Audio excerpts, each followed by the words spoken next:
मोठ्या फरकेनं जनतेने मला निवडून दिलेलं आहे. मोठ्या अपेक्षेने जनतेनं मताधिक्य देत असताना निश्चितपणे जनतेच्या या अपेक्षा असणं साहजिक आहे. उद्या राज्याचे मुख्यमंत्री देवेंद्र फडणवीस असतील किंवा चंद्रकांतदादा पाटील या सगळ्यांच्या माध्यमातून ह्या भागाचा जी प्रलंबित कामं आहेत, विकासाची कामं आहेत, यासाठी प्रयत्न करणं आणि ती प्रत्यक्षात उतरवण्यासाठी पुढील काळामध्ये माझा संघर्ष निश्चित असणार आहे. विजयाचं श्रेय कोणाला देता तुम्ही? विजयाचं श्रेय कोणाला देता तुम्ही? विजयाचं श्रेय आदरणीय पोपटरावजी गावडे यांच्या वर झालेला अन्याय किंवा त्यांचा झालेला अपमान साहजिकच आज जनतेला पटलेला नाही. त्यामुळे जनतेनेच ही निवडणूक हातात घेतली होती आणि जनतेने दाखवून दिलं की तिकीट जरी तुम्ही नाकारलेलं असलं परंतु विजय कोणाचं करायचं हे आमच्या हातात आहे. त्यामुळे जनता जनार्दनांनी गावडे साहेबांवर असलेलं प्रेम आणि त्यांचा झालेला अपमानाचा वाचपा मताच्या रूपानं दाखवून मला मोठ्या प्रकारे विजय करून दिले. साहेबांवर आणि तुमच्या गावडे परिवारावर प्रेम करणाऱ्या लोकांची भविष्यामध्ये तुम्हाला आमदार पाहण्याची इच्छा आहे, काय सांगणार? नक्कीच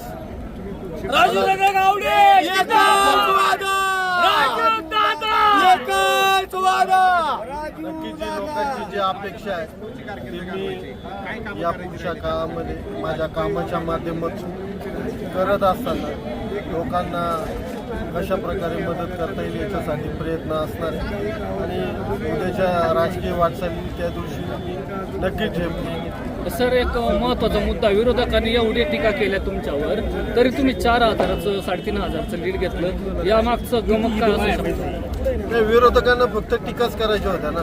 त्यांना काम कुठले त्या अखंड निवडणुकीमध्ये मी निवडून आल्यानंतर मी काय काम करेल हे एक शब्दही बोलले नाही किंवा सध्या ते विद्यमान पंचायत समिती सदस्य एक 2 टर्म राहिलेले त्या काळात काय काम केले हे सुद्धा त्यांनी जनतेला सांगितलं.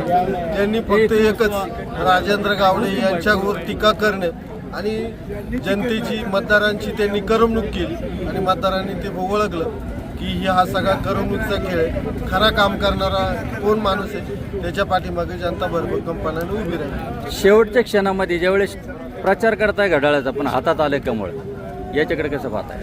नक्कीच हा क्षण फार मोठा दुर्दैवी होता, परंतु जी मेहनत घेतलेली होती लोकांच्यापर्यंत घराघरात पोहोचलेलो होतो त्याच्यामुळं आणि गावडे साहेबांची असणारी निष्ठा, प्रामाणिकपणा, स्वाभिमान हानीची जनतेने जो हातात निवडणूक घेतल्यानं तो जोपासलेला आहे आणि जनतेनेच हा निर्णय घेतला आहे.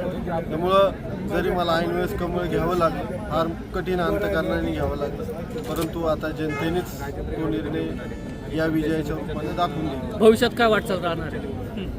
भविष्यात वाटचाल म्हणजे आता आपल्या कामाच्या माध्यमातून जनतेला विश्वास देणं आणि जनतेच्या मनात आपल्या कार्यकर्तृत्वातनं घर करणं आणि एकदा जनतेच्या मनात जर विश्वास निर्माण केला तर जनता वाटेल तिथं आपल्याबरोबर येणार आणि आपल्याला डोक्यावर घेतल्याशिवाय राहत नाही. मग या पुढच्या कुठल्याही निवडणुका असो त्याच्यासाठी नक्कीच वाटचाल असतो.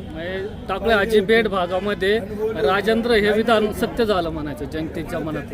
नक्कीच जनतेने ते सत्य केलं. केंद्रात नरेंद्रजी, राज्यात देवेंद्रजी आणि या